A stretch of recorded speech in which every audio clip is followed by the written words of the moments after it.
नमस्कार, मी श्वेता अंकले आणि आपण पाहत आहात तरुण भारत न्यूज। बेळगावसह देश विदेशातील घडामोडींचा आढावा घेऊया। सर्वप्रथम पाहूयात आजच्या महत्त्वाच्या हेडलाईन्स। कृष्णा नदीच्या पाणी पातळीत वाढ, कल्लोळ बंधाऱ्यासह 6 बंधारे पाण्याखाली, नदीकाठच्या नागरिकांना सतर्कतेचा इशारा।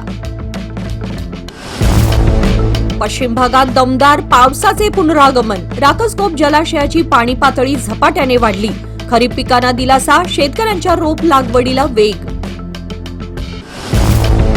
मंत्रिमंडळ विस्ताराचा निर्णय हायकमांडकडे, मंत्रिपदासाठी 3 ज्येष्ठ नेत्यांची चर्चा, सतीश जारकीहोळी यांची माहिती। पेन्शनसाठी लाभार्थींचा संघर्ष, विधवा अपंगांची प्रशासनाकडे धाव, वारंवार हेलपाटे तरीही समस्या कायम। निडगुंदीजवळ भीषण अपघात, ट्रकच्या धडकेत वडील मुलीचा मृत्यू, ऊसतोड मजुरांच्या ट्रॅक्टरला मागून धडक। 10 वर्षात 152 पेपर फुटीचा दावा, राहुल गांधींचा केंद्र सरकारवर हल्लाबोल, शिक्षण मंत्र्यांच्या राजीनाम्याची मागणी। बेंगळूर बेळगाव मुंबई मार्गावर स्लीपर वंदे भारतची मागणी, खासदार जगदीश शेट्टर यांनी घेतली रेल्वे मंत्र्यांची भेट, प्रस्तावावर मंत्रालयाचा सकारात्मक विचार। या होत्या महत्त्वाच्या हेडलाईन्स। आता पाहूया सविस्तर बातम्या। चिकोडी तसेच निपाणी तालुक्यात संततधार पावसामुळे कृष्णा, दूधगंगा आणि वेदगंगा नद्यांच्या पाणी पातळीत लक्षणीय वाढ झाली आहे। परिणामी 6 बंधारे पाण्याखाली गेले असून काही ठिकाणी वाहतूकही विस्कळीत झाली आहे। गेल्या 3-4 दिवसांपासून पाणलोट क्षेत्रात सुरू असलेल्या मुसळधार पावसामुळे कृष्णा, दूधगंगा आणि वेदगंगा नद्या दुथडी भरून वाहत आहेत। त्यामुळे चिकोडी आणि निपाणी तालुक्यातील 6 बंधारे पाण्याखाली गेलेत। कल्लोळ येथील कृष्णा नदीवरील बंधारा पाण्याखाली गेल्याने वाहतुकीवर परिणाम झाला असून नागरिकांना पर्यायी मार्गांचा वापर करावा लागतो। कृष्णा नदीच्या पाणी पातळीत 4 फुटांहून अधिक वाढ झाली असून प्रशासन परिस्थितीवर बारकाईने लक्ष ठेवून आहे। नदीकाठच्या गावातील नागरिकांना सतर्क राहण्याचं आवाहन करण्यात आलं असून पावसाचा जोर कायम राहिल्यास आणखी काही बंधारेही पाण्याखाली जाण्याची शक्यता व्यक्त करण्यात येत आहे। गेल्या 4-5 दिवसांपासून सुरू असलेल्या संततधार पावसामुळे शेतकऱ्यांना मोठा दिलासा मिळालाय। मुसळधार पावसामुळे राकसकोप जलाशयाच्या पाणी पातळीत लक्षणीय वाढ झाली असून नदी, नाले पुन्हा प्रवाही झालेत। खरीप हंगामातील शेती कामांनाही वेग आलाय। 8 दिवसांच्या विश्रांतीनंतर बेळगाव तालुक्याच्या पश्चिम भागात मंगळवार व बुधवारी मुसळधार पावसाने दमदार पुनरागमन केले।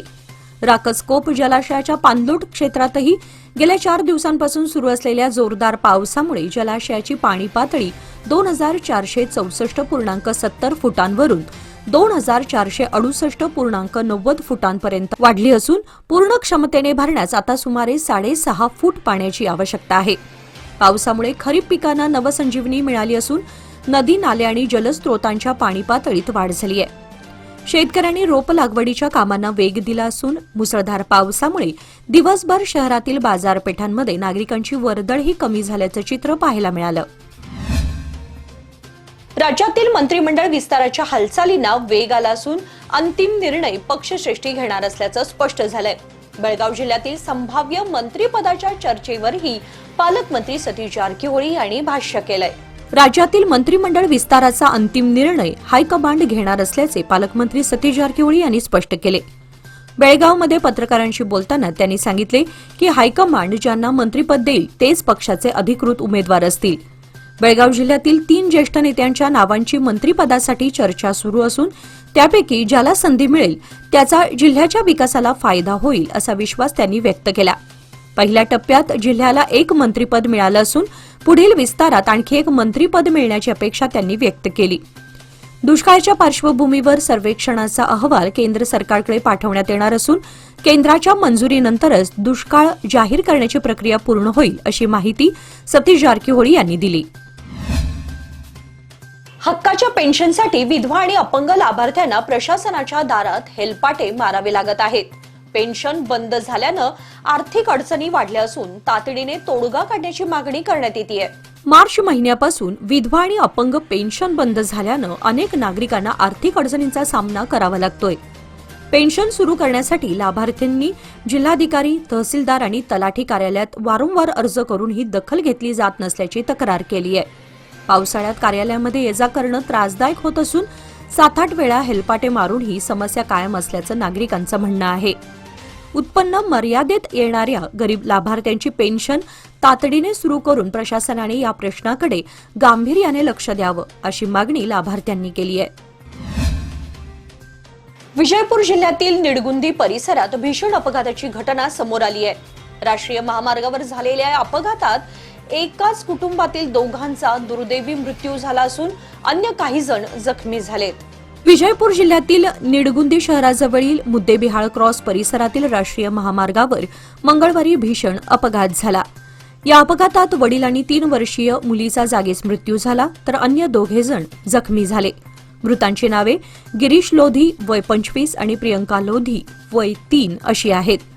ऊस तोडीच्या कामासाठी इंडी येथून मंड्याकडे जाणाऱ्या मजुरांच्या ट्रॅक्टरला मागून भरधाव वेगाने आलेल्या ट्रकने जोरदार धडक दिल्याने हा अपघात झाला.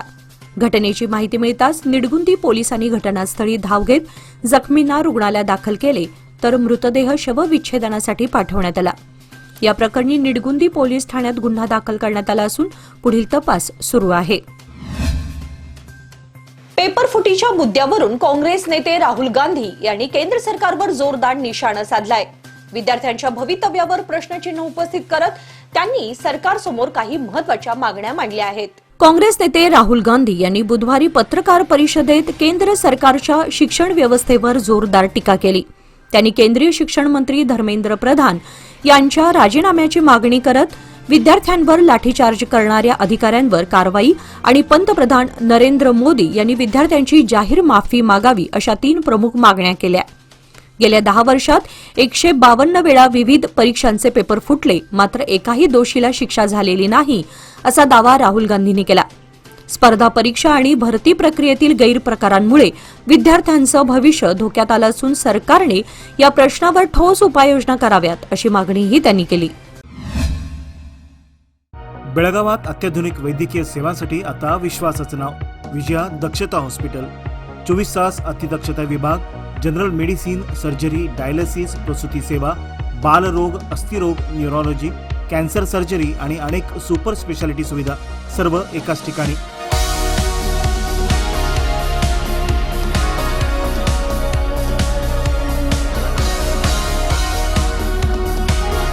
अनुभवी डॉक्टर, आधुनिक तंत्रज्ञान आणि रुग्णांसाठी मनापासून सेवा. सर्व प्रमुख विमा आणि सरकारी योजना स्वीकारल्या जातात. आजच भेट द्या. खानापूर रोड, 3ऱ्या रेल्वे गेट जवळ, रेल्वे ओव्हरब्रिजच्या खाली, टिळकवाडी, बेळगाव. संपर्क 7353641444. विजया दक्षता हॉस्पिटल, आपल्या आरोग्याची दक्ष काळजी. बेंगळूर बेळगाव मुंबई मार्गावर स्लीपर वंदे भारत एक्सप्रेस सुरू करण्याची मागणी खासदार जगदीश शेट्टर यांनी केंद्रीय रेल्वे मंत्री अश्विनी वैष्णव यांच्याकडे केली आहे. नवी दिल्ली येथे झालेल्या भेटीत त्यांनी बेळगावच्या रेल्वे विकासासह विविध प्रलंबित प्रकल्पांवर चर्चा केली. वाढत्या प्रवासी संख्येमुळे या मार्गावर वेगवान आणि आधुनिक रेल्वे सेवेची गरज असल्याचं त्यांनी अधोरेखित केलं. बेळगाव हे राज्यातील वेगाने विकसित होणारं शहर असून बेंगळूरनंतर सर्वाधिक रेल्वे प्रवासी असलेले प्रमुख केंद्र असल्याचंही त्यांनी सांगितलं. विद्यमान रेल्वे सेवेला प्रवाशांचा चांगला प्रतिसाद मिळत असल्यानं स्लीपर वंदे भारत सुरू झाल्यास बेळगाव, हुबळी, धारवाडसह उत्तर कर्नाटकातील प्रवाशांना मोठा लाभ होईल आणि प्रदेशाच्या आर्थिक औद्योगिक विकासालाही चालना मिळेल असे शेट्टर यांनी नमूद केलं.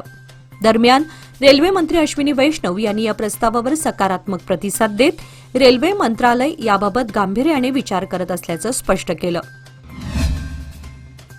कारवार जिल्ह्यातील जोयडा तालुक्यातील SH-146 किरवत्ती डिग्गी राज्य महामार्ग सततच्या पावसामुळे चिखलमय झाला असून ठिकठिकाणी पडलेल्या मोठ्या खड्ड्यांमुळे नागरिक, विद्यार्थी आणि वाहन चालकांना मोठ्या अडचणींचा सामना करावा लागतोय. अनेक ठिकाणी वाहने चिखलात अडकत असून अपघाताचा धोकाही वाढलाय. या मार्गावरील दुरावस्थेमुळे दैनंदिन वाहतूक, शेतीमालाची ने-आण तसेच आपत्कालीन वैद्यकीय सेवांवरही परिणाम झाला. सार्वजनिक सुरक्षेच्या दृष्टीने पावसाळा संपण्याची वाट न पाहता तात्काळ रस्ता दुरुस्तीची कामे हाती घ्यावीत अशी मागणी ग्रामस्थांनी शासन आणि सार्वजनिक बांधकाम विभागाकडे केली आहे. गोवा बेळगाव राष्ट्रीय महामार्गावरील अनमोड कॅसल रॉक क्रॉस जवळील छोट्या पुलावर मंगळवारी रात्री 2 ट्रकशी समोरासमोर जोरदार धडक होऊन दोन्ही चालक गंभीर जखमी झाले. धडकेनंतर वाहनात अडकलेल्या चालकांना स्थानिक नागरिक आणि बचाव पथकाने बाहेर काढून 108 रुग्णवाहिकेद्वारे रामनगर सरकारी रुग्णालयात दाखल केले.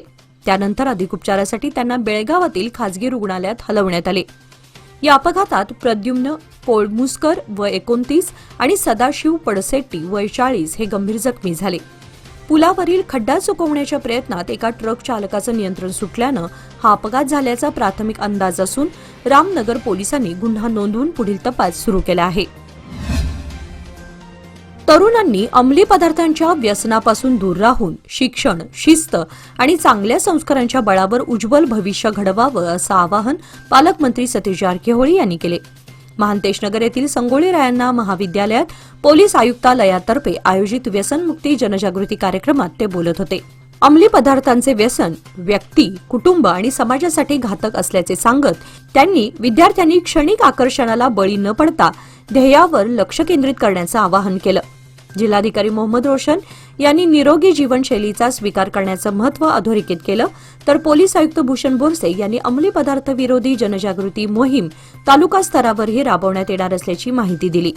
या कार्यक्रमाला जिल्हा पोलीस प्रमुख के रामराजन, बेळगाव उत्तरचे आमदार आसिफ सेठ, अधिकारी, प्राध्यापक आणि विद्यार्थी मोठ्या संख्येने उपस्थित होते. अखिल भारतीय मराठी साहित्य परिषदेचे संस्थापक व राष्ट्रीय अध्यक्ष डॉक्टर शरद गोरे यांचे बुधवार दिनांक 22 जुलै रोजी सायंकाळी 5 वाजता बेळगावात आगमन होणार असून कॉलेज रोडवरील यश ऑटो येथे त्यांचा जाहीर सत्कार करण्यात येणार आहे. यावेळी तंजावरचे युवराज संभाजीराजे भोसले, तामिळनाडू प्रदेशाध्यक्ष कवी किशोर टिळेकर तसेच राजश्री शाहू शिक्षण संस्थेचे संचालक अजय साळुंखे उपस्थित राहणार आहेत. स्वागत समारंभाला परिषदेचे विविध पदाधिकारी व साहित्यप्रेमी उपस्थित राहणार असून मराठी साहित्यिक, कवी, लेखक आणि रसिकांनी मोठ्या संख्येने उपस्थित राहावे असे आवाहन कर्नाटक प्रदेशाध्यक्ष सीमा कवी रवींद्र पाटील यांनी केले आहे. वडगाव बेळगाव येथील उत्कर्ष महिला मंडळातर्फे नागरिकांच्या नेत्र आरोग्य जनजागृतीसाठी आयोजित मोफत नेत्र तपासणी शिबिर उत्साहात पार पडले.